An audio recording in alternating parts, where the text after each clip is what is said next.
You're listening to Relatable with Stephanie Michele, only on LA Talk Radio. Hello, everybody, and welcome back to another edition of Relatable. I am your host, Stephanie Michele, and I have to start the show by thanking two fabulous women who also have a show here at LA Talk Radio. So right before the show, I completely forgot that I was wearing green, and I don't know if you noticed, but we film on a green screen background. So basically I had two choices. One, be a floating head.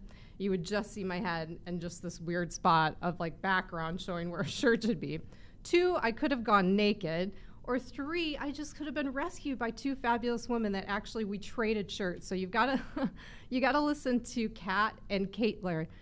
Their show is right after mine, and I think they have one even before it as well. And I'm going to plug them in all of the things that I release after the show, too, because major girl power, girl saves the day energy that I have to just be thankful for right now. And I love the shirt that I'm wearing. It looks like I picked it out. It actually works with my shoes, too. So thank you, ladies. It was awesome. All right, so today's topic is something that I've been thinking about quite a bit, not just recently, but for the whole year. And it's this idea of your body being a communication ally. And there's really two parts to it, like why I wanted to do the show. And this particular topic is going to be a three-parter because in my interest and reach out to like find people that could talk about this topic with me, I found three fabulous women. So we're going to do this a couple times. We're going to skip 4th of July because we have a special 4th of July show. And then the next two shows will also be about this. And there's two reasons really why I'm leaning into this, and I think it's an important issue right now, and I'm going to share personally why I'm into it, and then why I think culturally we need to pay attention to our bodies. So first, personally, I think like many women, my body sensitivities developed in high school.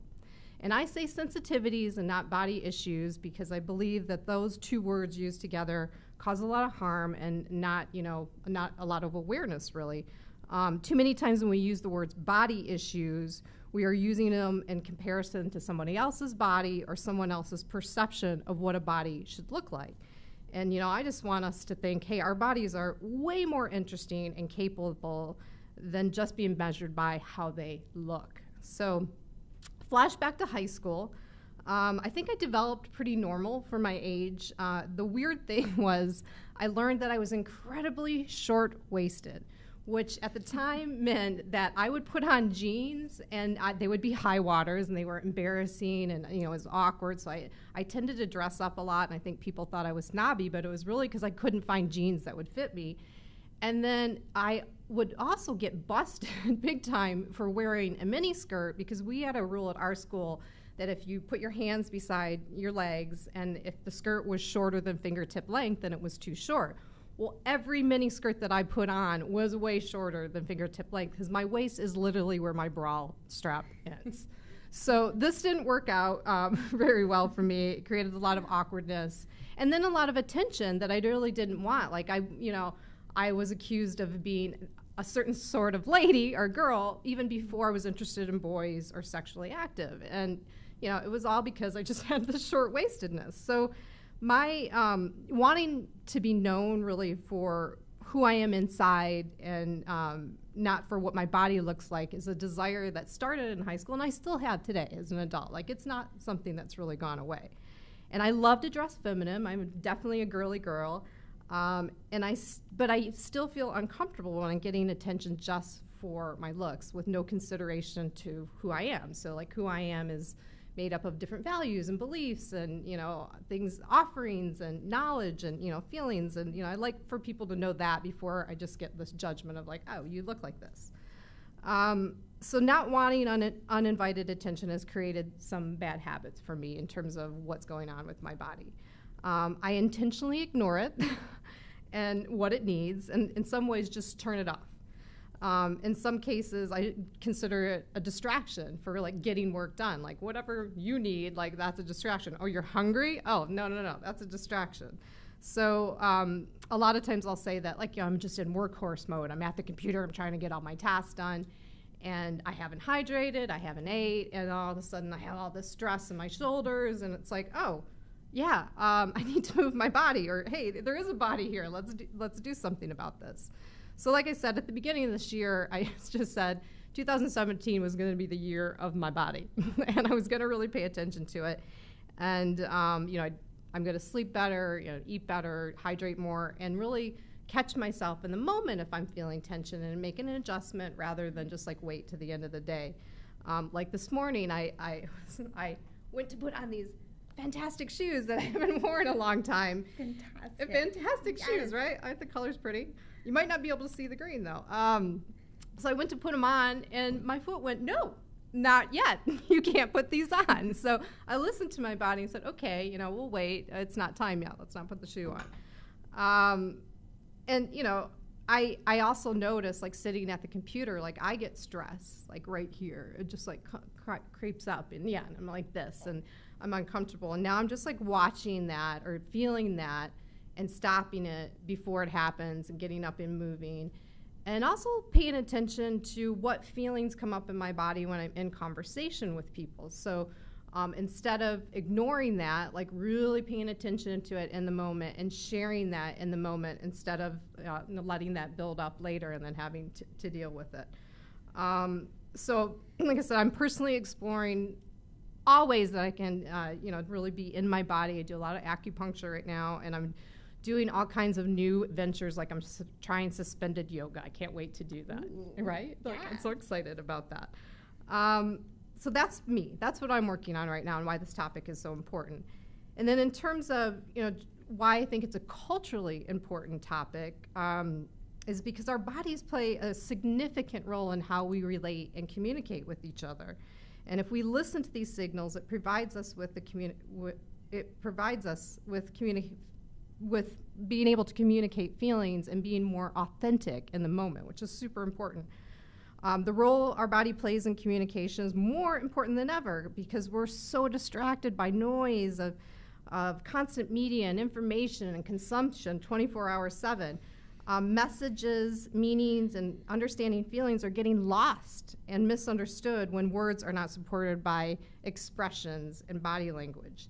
I'll never forget, I have a friend, John, who's going to be on the show in August, and he's an intimacy coach. And we were at a workshop together, and he was like, guys need feedback. Men need feedback. So don't go, no, I'm not into that. No, I don't want to do that. It's more like, no, I don't want to do that. Like give a facial expression and a body language, and then they'll get it, and they'll remember it. And I think that's not just for men. I think, men need to do that for women. Like we are missing a lot of messages because we are distracted, so we need to use this wholly to get communication across. And another example of that, if it's disaligned, so like I had a meeting last weekend, and pleasant meeting, good body language coming from the other person. This is someone that I'm considering hiring.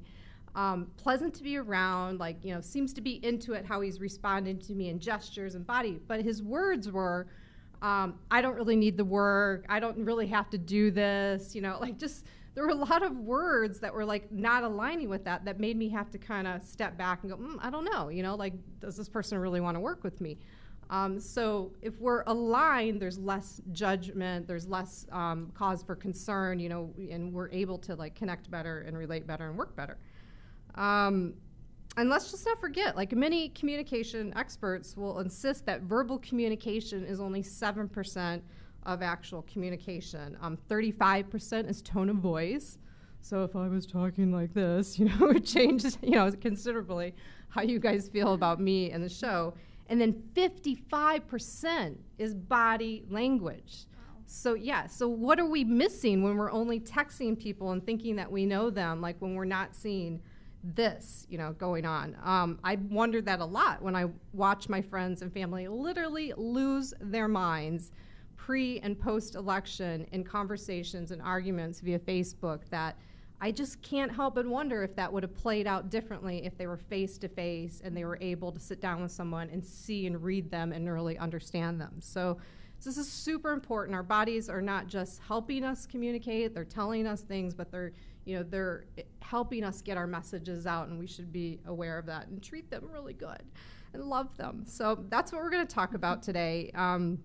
I just can't stress this enough. I mean, this is really why I'm doing the show. How we relate to ourselves and each other and the world seems really, really important right now. And if we better understand the goal, if we have a better understanding, I believe a good place to start is with our own bodies. If a goal, let me try that again. I kind of messed that up. Yeah, let me do that over. Yeah. I had to change my shirt before the show. I got a lot going on here. Yeah.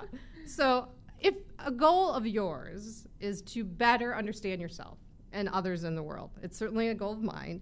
I think a good place to start is within our own bodies, and that's why I'm doing a 3-part series on this topic. Yeah, right? Yes. All right. So that brings me to this beautiful woman sitting next to me. This is Hilary Kern, and Hilary is a licensed marriage and family therapist, an art therapist, and wellness expert in private practice, where she integrates mind-body therapies and creative arts approaches to help people uncover their best self. Hilary helps people reconnect to their vitality, aliveness, especially in the domains of sexuality, love, relationships, and heals through a variety of life's challenges, including chronic illnesses, depression, anxiety, life transitions, and grief.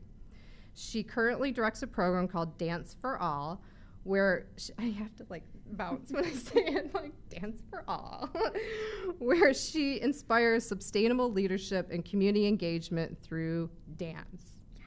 Yeah? Yes. Yeah. Now you know why you're here, right? With what I started with.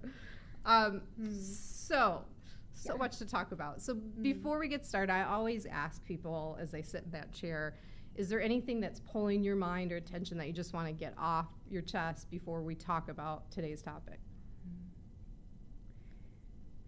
I think in the theme of today's topic on our bodies as our communication allies, what I really feel right now is in my body. Yeah.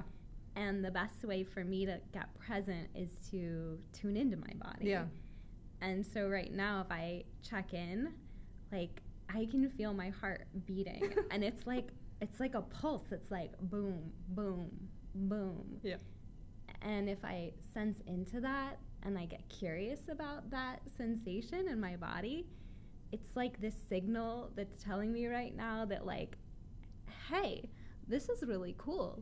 How grateful do I feel to be here right now, to get to be in this particular place where this topic is so part of the zeitgeist of what's going on right now, and part of what I feel inspired to get to be here today, and this pulse of life that's really a feeling of gratitude and a feeling that something matters. When you feel your pulse beating that fast, it's whoa, I'm alive.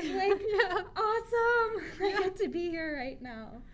If I had staged or asked for a script to exhibit exactly how amazing it is to listen to your body, I couldn't have planned that better. I mean, Hilary got all of that from just being in tune with what's going on here.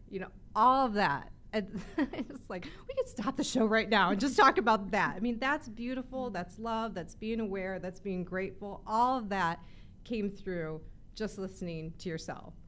That's pretty amazing, right? Yeah, it's right here. Right. It's an immediate information to dial into and tap into right now. That's amazing. All right, now we have to dive into it. So I know you're really passionate about this. I know you're really passionate about really listening to your body and alignment to body and mind. Where do you think that came from? Where did that start? One of the most pivotal moments that I had in my life, if I look back, it was when I was 8 years old. And I had a very transformative experience through having a teacher who was like created this environment for learning that was like full spectrum learning, full sensory engagement. Like, she created our classroom environment like it was a laboratory of adventure and exploration. And I started like kindergarten through second grade being in a fairly conservative Catholic school and really trying hard to be like a good girl and like a proper young lady, and was fairly shy and hesitant when it came to approaching others, when it came to approaching learning. And there was something about this environment that she created and something about the relationship that allowed me to experience like a total new version of myself that I had never experienced before. And I can remember like specifically the different experiments that she had us learn, and like one of them sticks out so profoundly to me, where we came in one day and she had hid underneath our seats like these little cards that each had an animal attached to it, and we were going to be learning about poetry and about rhyming. And I remember like walking into the classroom and feeling like so excited, so eager to learn, so curious, and like hoping that I would somehow have this like really fierce animal, like a bear or a lion or like a tiger or something like that. And I remember like pulling out this card and being like, seriously, like, did I just get a freaking flamingo? Like, not cool, whatever. Like, in my 8-year-old self, like, thought that was totally not cool. So I wrote on this piece of paper, like, in big letters, a flamingo is a dope. Period. And I just sat there and was like, boom, that's my poem. I'm done. Like, whatever. Not rhyming today. And I felt this, like, presence behind me that was my teacher. And in that moment, I was kind of fearful, like, oh my God, am I going to get in trouble? Like, what's going to happen? And she just, like, looked at me and she was like, Hilary, like, wow, what a beautiful, getting choked up by it. I was like, what an amazing start. Like, a flamingo is a dope. Like, okay, like, what rhymes with that? And we together, like, created this poem that I still remember today. Like, it was something that made a difference to me in my life, and it was, like, sassy, and it was witty. And from that experience, I felt like I was given permission to be more fully who I was, which was, like, a girl that had a little bit of an attitude, that had, like, some edge to her, that, like, had something to say, and, like, wasn't just gonna, like, be, you know, I like bears. Bears are fun. Bears sit in chairs, or, like, whatever. Like, I was gonna, I was gonna, like, uniquely be myself. And if I look at, like, what were the conditions that she provided in that moment, it was, she provided an experience of, like, total acceptance. Like, she accepted me for who I was. She didn't judge me. She gave me permission to be who I was. And it was okay. And then she was curious about it. She was like, well, tell me more. Like, what more is in there? Like, what you got? And it created for me a sense of, like, a shift in perspective and a shift in possibility of who I could be. And so when I look at who I am in this world and who I want to be, I want to keep unfolding more and more of those experiences where I can be more truly who I am in relationship with others and in the world. And I can also foster environments that provide that for others. Absolutely. So what I heard in all of that, and that was so beautiful and such a great story, and amen to teachers, right? Really great ones. Seriously. 4 times you used the word curiosity. 3 times in that, and then when I asked you the first question, curiosity. And it's a huge theme here because I happen to believe in it. I love seeing someone switch, being turned on, and then just pursuing that at all times, because there's something about being open to explore that like removes judgment and, just like some harshness of reality. It's like when you can always go, what if, or like go a little bit more, have a little fun. Like your teacher didn't go, hey, that's terrible. She went, what if, let's try let's add to it. Like you just started, it's curiosity seems to be oddly connected to love.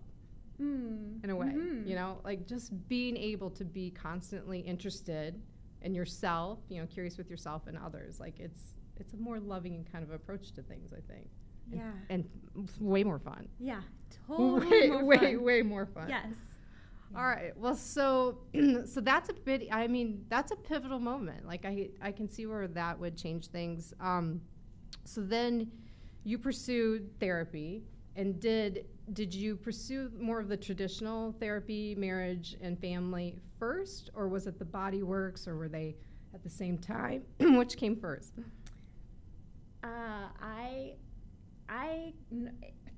I came to the experience first from being really like heavily immersed in dance. Okay. And in visual Did you art. dance as a kid?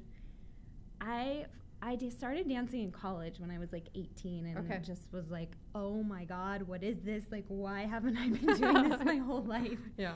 And from those experiences, that led me to more fully want to explore how to take that experience of that kind of connection to myself and connection to life and connection to others, and foster and create environments that provided that for others. Like just like my third grade teacher did, like I really wanted to learn how to create those relationships and those nurturing environments that allowed for that full permission, that acceptance. So what I did was I created programs for at-risk youth and for teens that were self-discovery, self-expression through the arts. And then I started the program Dance for All. That's a dance company for teens and adults with special needs.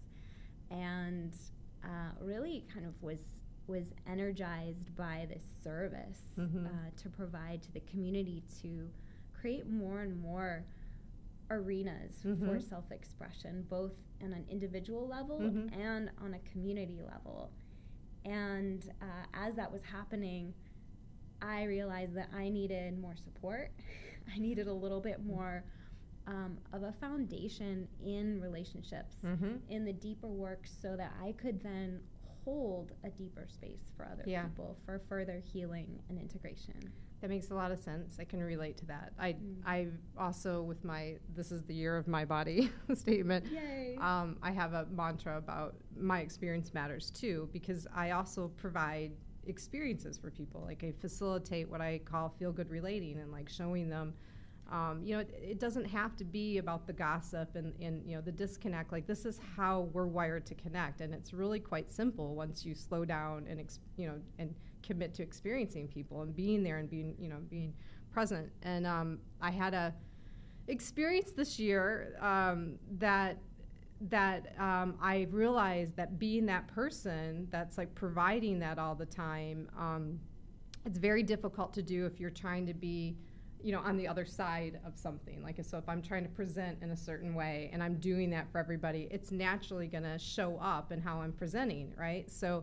I had to say, back up, your experience matters too. So you do have to have people or have systems and things in place to be able to do this kind of work. For sure. Absolutely. For sure. Yeah. And that's a big thing. I joke at this point, about 80% of my friends are therapists. And we need, me too. Yeah. And you need support groups. Like if you want to put out if you want to help people in a quality way and be able to be there and show up fully, like you need to have some other like tools and things and people to back you up. So I understand that. So what does it mean, like when someone says be in your body, like what does that mean to you?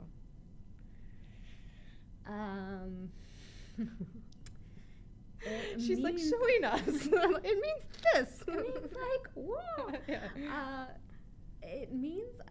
allowing myself to feel what you were saying before, like the full spectrum of life, like the full spectrum of what it means to be alive. And how I experience that is really through the language of sensations and the way that this nervous system that we have that is so elegantly designed can give us this constant feedback for what's both happening inside of our body and giving us clues, like with your shoes this morning. Like, nope. Not time. Constantly giving us feedback, and from our like external environments as well, that when we make a choice to give ourselves the experience to have more of that, we bring ourselves more fully online. And we live in a culture where the values of our culture very much have been constructed throughout time and history to live in a certain degree, like above the neck and in our head, to in a certain way protect ourselves from feeling perhaps our full aliveness. And so for me, it's a conscious choice. And part of that is choosing that there's a part of me that is worthy, that is deserving of having more. It's deserving of feeling like, what does this air in this room actually feel like on my skin right now? What does it feel like to connect to my heart when I'm in this moment? And when I do that, it opens me up to a certain level of vulnerability and intimacy with life that is both, can be a little bit more scary, because it means that I am less in control. I'm less in control of what's going to happen right now. And at the same time, it allows me a more direct experience of what it might be like to be moved, to be changed by a moment or an experience, so that it actually, like, I'm actually penetrated by life in a more way. Like, you matter. This moment matters, and you are affecting me.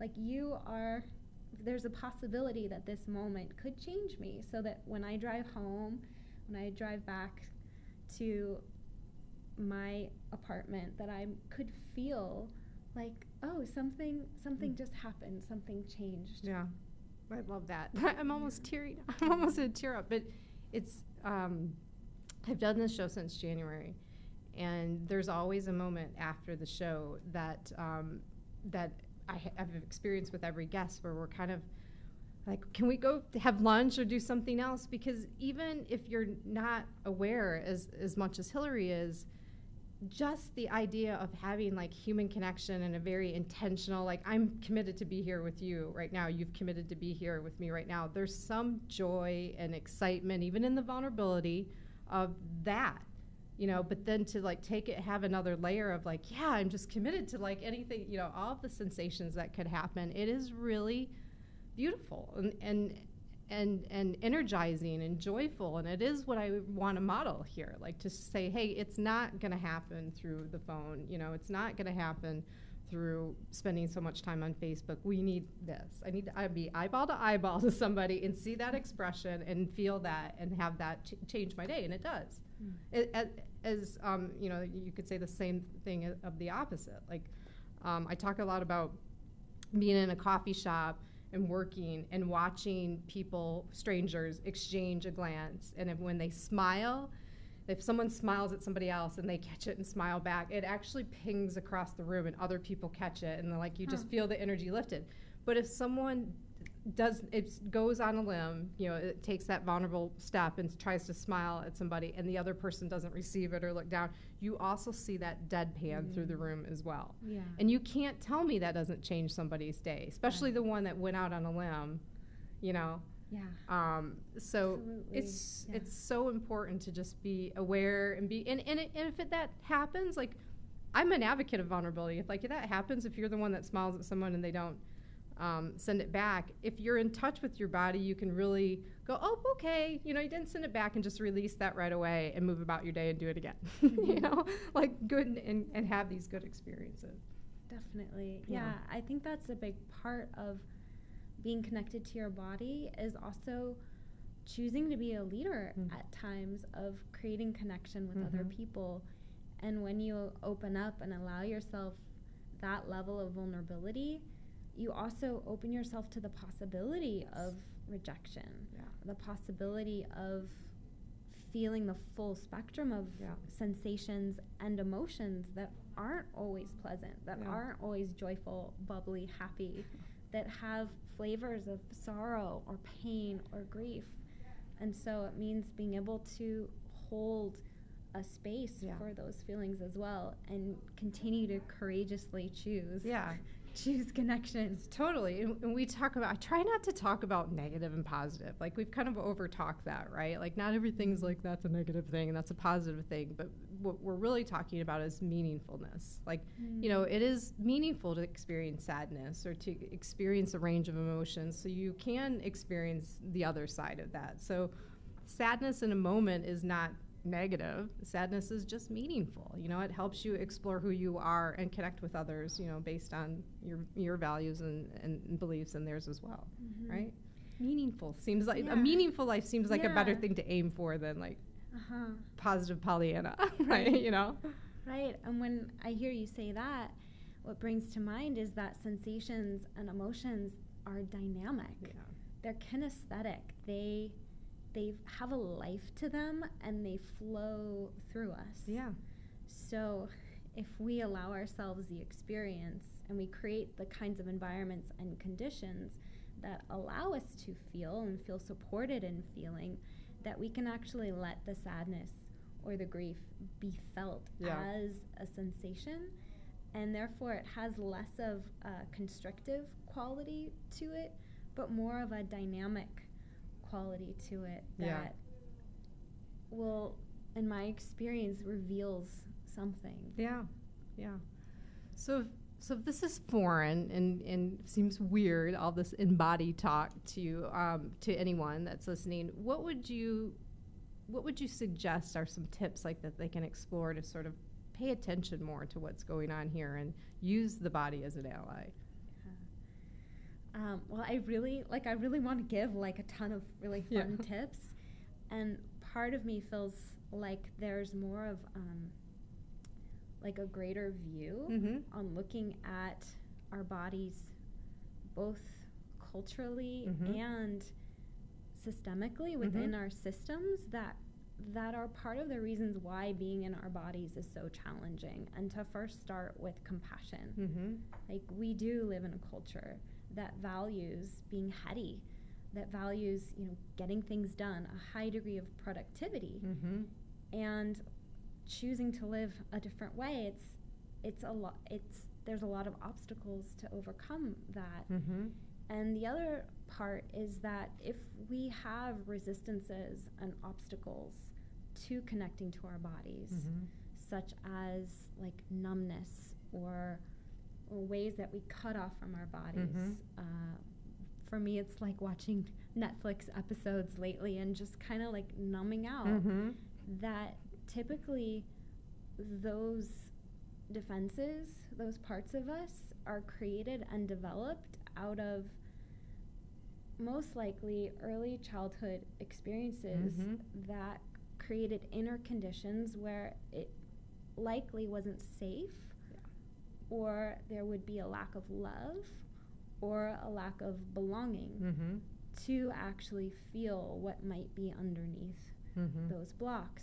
And so for me, the first step is to have a certain degree of compassion for compassion and honoring for the parts of us that don't connect to our bodies and can't just flip a switch and be like, okay, here I am, I'm totally in my body. Hello, body. That part of it is choosing to be present for those parts that might be protecting us, and then consciously choosing relationships and environments that do allow us to thrive, that do allow us to be more and more the full expression of who we are. So what I'm hearing, so what I'm trying to reflect back is, I can imagine that it's a big step to take. I mean, I feel like I had to take some of my own big steps to even talk about this and to commit to this being the year of the body. And it wasn't overnight, and it was many things and many interactions with people to kind of start to put it together.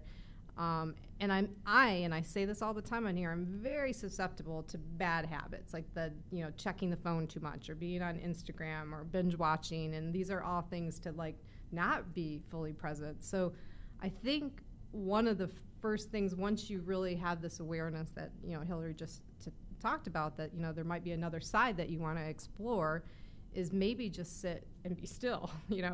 Meditation goes a long ways, like to just turn everything off.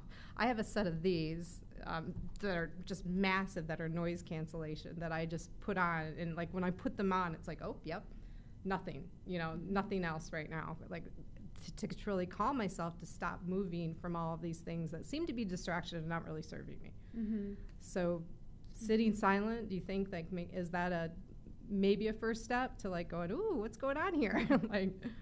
Yeah, it's so much of it too depends on the individual and on the unique, like particular sensations, particular blockages that might be going on. Yeah. Like, for example, I had a family member in the hospital last week, and it was, like, I noticed myself for a good 3 days. I felt myself kind of numb, kind of checked out. And it wasn't until I really connected with relationships and people where I felt really safe and really comfortable that I could eventually let some of the sadness come out and let some of that be felt. I think that's really important, and you talked about this earlier too. Like we're constantly looking at everybody's highlight reels via social media, and maybe thinking, oh, look at what they're doing, and look at their independence, and in reality, all of those people have people behind them, and they have relationships, and they're interacting and on a daily, weekly basis to kind of reflect and be whole with each other. And so we have to remember that, like how we need each other. And I would think too, and this is kind of back to your topic too, and sometimes it's not, going to a relationship or sitting still, and sometimes it's not sitting still. Sometimes it's just dancing like a silly lunatic to get out of your mind, right? Right. That's something, right. Yeah.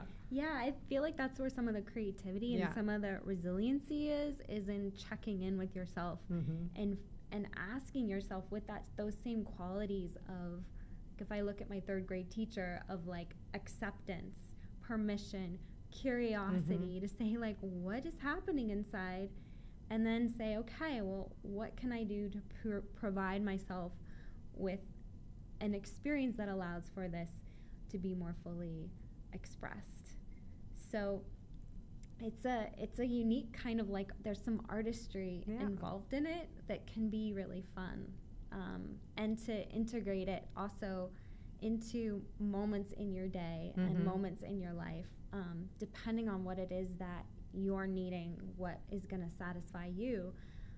For me, connecting to my food is one way that I can feel really connected to myself and connected to life and my environment, is to slow down for a minute and really taste my food, taste the sweetness and the tart of a plum, and let myself really fully appreciate that kind of experience. So ways in your day that you can integrate just a moment that kind of gives you that feedback loop of how am I experiencing my sensations in my body right now. I'm hearing the theme of choice too. It's just this is a whole system. This is a whole environment, and how we interact with it affects everything, right? And being able to reward it or experience it with preparing a meal or tasting an amazing fruit or whatever. Those are all things that you can do in your own world to actually affect how you're relating with others too. But just to be aware of that and make those choices. Yeah. I also find I get so nourished by relationships too. That's something I've been practicing, is to really take someone in when I see them and notice the nuances of them, and notice how I feel in my body in relationship to them. As a way of like bringing myself more fully online, and like it doesn't always have to be like a like let me take you in. Like it can be like just a subtle breath. Yeah. Like we say it too, being present, right? Like just being really aware and in the moment, and allowing that to be the full thing that brings you joy, instead of the what are you not doing, running that what am I not doing right now, or future thinking. It's just like being there in the moment with people is so amazing. Yeah. So amazing. Okay, well, is there any, I think we've covered this, but like, is there any doubt, what's a better way to say this? Is there anything else that you want to share, why you believe it's really important to be tuned in here? I think we covered a lot, but have we missed anything? I feel so strongly that our time here is short. Like our relationships and our experiences matter. And we may not choose the environments that we were grown up in, that we were brought up, but we can choose to be in our lives in a way that gives us a more full spectrum experience of our lives. And to me, it's a real choice to say like life matters. This moment matters. You matter. You matter too. Right. Yeah. And it's also incredibly vulnerable. Like as I say that out loud, I'm like, like the voices come in like, oh my God, that's so cheesy. Or like, who from like my high school might be reading this, and like, but if I go into the vulnerability and I say like, well, why not? Why not make life matter? Well, we hear so much the opposite. Why not say that? Like we need to hear that more. Honestly, everybody needs to hear that more. You matter. Like a simple thing of like just complimenting people would change your day and somebody else's day tremendously. So yeah, we need to hear this. So anybody that's listening from high school that's like, she shouldn't say that. I'm not going to tell you you're wrong, but I'm having a really good time today. So anyhow, that's my own internal battle. Yeah. We all have those. I want to find a way to ask this question. So, do you think there's some connection or between being more fully present in your body and your ability to experience love? Yes. Yes.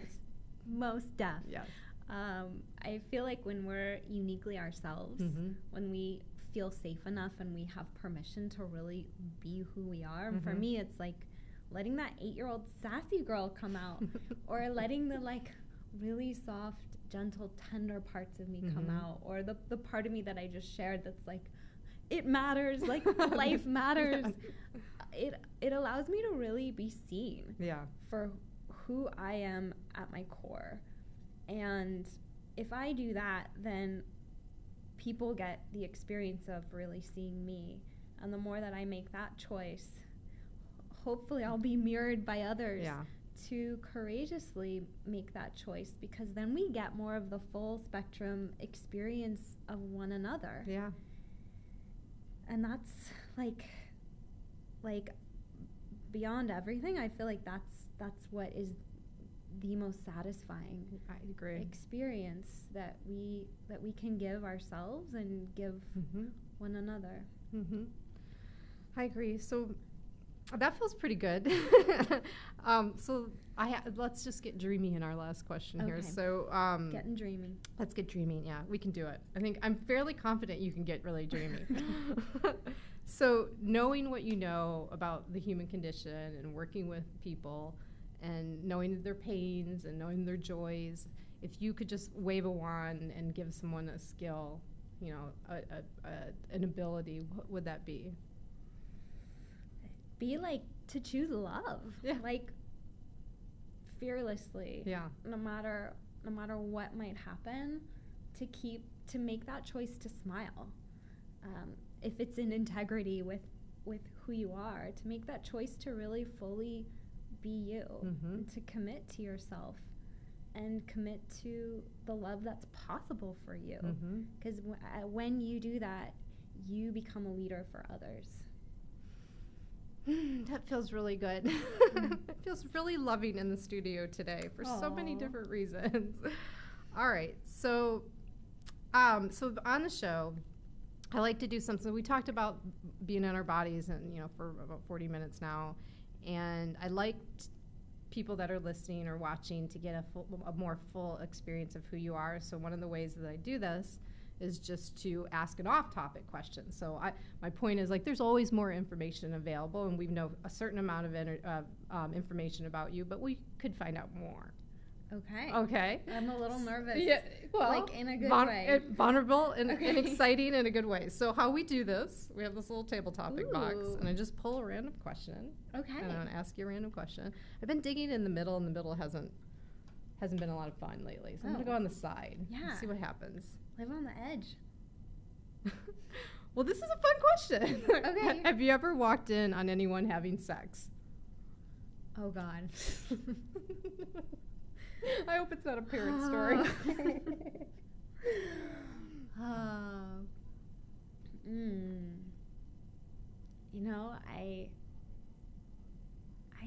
don't think I really have. Like I think there was like an early childhood, like 3-year-old memory that I'm going to make a choice to like not go there. You're just going to block that out. I'm going to make a conscious choice out of self-love to not go there. But I like kind of wish that I had, so I like had a good story to tell. So maybe it's like waiting to happen. It's going to happen. I think I used to sleepwalk as a kid, and I don't remember seeing any acts by parents or anybody, but I have been told, and I have like a faint memory of like ending up in my parents' room when I wasn't supposed to be there, but just like kind of sleepwalking so I haven't seen anything either. Yeah, it's actually interesting that in that moment I had kind of a contraction. Yeah. Like I noticed my body was like, oh. And if I take a moment to like slow down and check in, like having sex is one of the most natural things that exists, and it's one of the most hopefully beautiful experiences that we have, to experience pleasure, to experience deep intimacy, to experience connection. And I think in this moment want to take a moment to make a claim for that experience of kind of running into someone. Obviously there's boundaries and there's ways of really protecting and keeping those kinds of intimate spaces sacred and safe, but also the act of kind of walking in on someone in an intimate act is something that is like one of the most valuable connecting beautiful experiences. So like if I could redo that like contraction, it might just be like that's like like taking in like that possibility. It's good for them. A little awkward for me, but good for them. Like I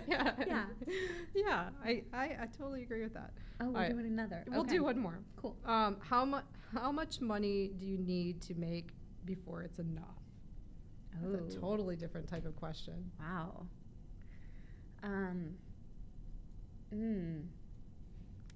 I think that for me depends on what my goals are, and my goals are always changing. So for me, it's a relationship to both having gratitude for what it is that I have, and also honoring that part of me, of life that does want more, that is curious about more, and having a kind of symbiotic relationship with both. Have more to give more kind of thing, right? Or to do more to be more curious, right? Yeah. It's kind of it's an energy thing. All right. Well, we are getting close to the end of the show. It goes by fast, doesn't it? So the last thing that I like to do here is what I call heart swell, which is just this idea of showing what it's like to express deep emotion. I like having the guests do it. Occasionally I do my own heart swell, just as a way to show that like expressing deep emotion is not scary. And it's actually, it's so not scary that it helps us like connect with each other. So I like to think that it raises, they're laughing about the green shirt. Like the whole conversation out there right now. I'm going to take pictures afterwards of what happened beforehand with the green. It was saga. a great shirt. Yeah, it was a great shirt. This is a great shirt too.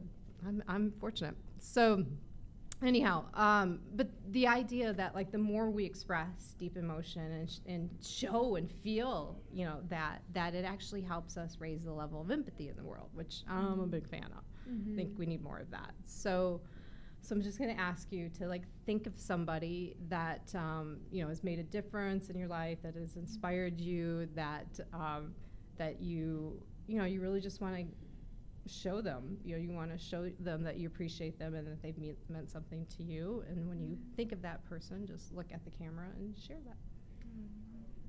When you were sharing earlier about the nonverbal communication being like 50%, 55. Yeah. What came to mind was thinking about my grandfather, who he passed away like 10 years ago, and he had dementia, and was just a man that would like lived his life very, very much in control, very much part of the generation that he grew up in. And when he kind of went through a different phase of his life, when he had dementia, a whole new layer of connecting occurred with him, where I felt like I was more connected to him because of the nonverbal. And I want to express to my grandfather, or the spirit of my grandfather, like a tremendous and deep feeling of gratitude for letting me in during those last years of your life, and letting me like know you and feel you through the very simple deliciousness of your smile, and like the twinkle in your eyes, and the way that you hugged, because that mattered to me, and it changed me, and I'll always remember it, and it made me a better person. So thank you. I wish so much that sometimes I could bottle up how it feels in the studio when people are sharing things like this, or how when we're talking, it just feels so lovely. And I know I've said this before, because people have done heart swells to someone that's passed. Like, it's just, you never take for granted the impact that you make in someone's life, and how that's carried throughout their life, and how that affects them. And it's just, you know, it's so evident right now, and you sharing that, and that's really special. I could almost feel his hug, you know, like that kind of hug that you just are able to melt into, because it feels safe and comfortable, and you know that you're loved in that moment, and you just melt away. I could almost feel that. My little dog does that with me all the time, and I just love it. Touch is so, it's very important. So important. It's very important. It's a lovely day in here. It's a lovely feeling. Well, that does bring us to the end of the show. You know, very, very important topic. I hope you guys enjoyed it, and if you have questions, you know, certainly reach out to us. You can reach Hilary at hillarykern.com, and I'm going to share that with all the posts afterwards. And I really appreciate you being here and exhibiting, not just telling, but exhibiting really what we're talking about. I really appreciate that. Thank you. Can we have a hug? Yeah, we can totally have a hug. This is why, and you don't know this, so I used to sit over there and I couldn't touch my guests. Oh. Now I can touch my guests. It's so awesome. Also, I'll share danceforall.org, so you can learn more about her dance organization as well. And that for sure brings us to the end of the show. So next week, of course, is 4th of July, next Tuesday. And I am borrowing some friends' kids, and we are going to talk about what it means to be an American through a kid's perspective. So I'm going to host a show with a 10-year-old and an 11-year-old. Awesome. And I'm really looking forward to it. It's going to be like a girls' club in here. So that's what we're doing. Then we'll pick up again with this topic, because I think there's just more to explore in the next couple weeks. And I just want to remind everybody, so I'm calling out you, the person that's been, has this interest, and people have said, oh, that's so weird, I can't relate to that, I'm calling you out. I want you to come on the show, and I want you to come on the show for a couple reasons. So I've been that person over this topic of relating for a long time. People and my friends and my family were like, why do you care so much about this? This is so weird. And they couldn't relate, So I want to say that everything is relatable. And if I'm wrong, you get to stump me, the relator. But I want to hear about it. I want to hear about your thing that just makes you excited and you're passionate about it, and learn more about this thing and see if you can stump me. So I'm calling you out. If you want to be on the show, if you have a weird thing, not a weird thing, a unique thing. I keep saying weird, but a unique thing that people sometimes have a hard time relating to, I would love to have you on. So contact me through Stephanie Michele. And the challenge, so I try to issue a social challenge every week connected to the topic, and I want your input on this. So I thought, other than some of the things that we talked about, meditation, moving your body, connecting with a friend, to sort of get into this body space, I also like the idea of scents, of maybe just going to a store and smelling essential oils or candles, and in the moment, asking yourself, what am I feeling? And then maybe asking yourself why, 3 questions of why. Well, why am I feeling that? What is it bringing, why? Is it bringing up a memory? Just to explore, something going on there. You can either do it with scent or maybe news, maybe a news story, What is it that I'm feeling and why? You like that? Just to kind of explore? I love it, All right. So that's going to be our social challenge for the week. You can either do it with scents or news. As soon as you experience it, ask yourself what are you feeling and why, and ask that why question 3 times, just to go a little bit deeper, a little bit deeper into the, why is this? That's the challenge for the week. We do have a PSE this week, so a public shared experience at the Relational Center. It's tomorrow night at 7:00. That's our relating class. It's like a yoga class for relating. I'd love to see you come out and get some feel-good relating going on. That's what we do there. And that is it. So I just encourage everybody to relate with more curiosity, as always, and we will see you next Tuesday, 4th of July. Bye-bye.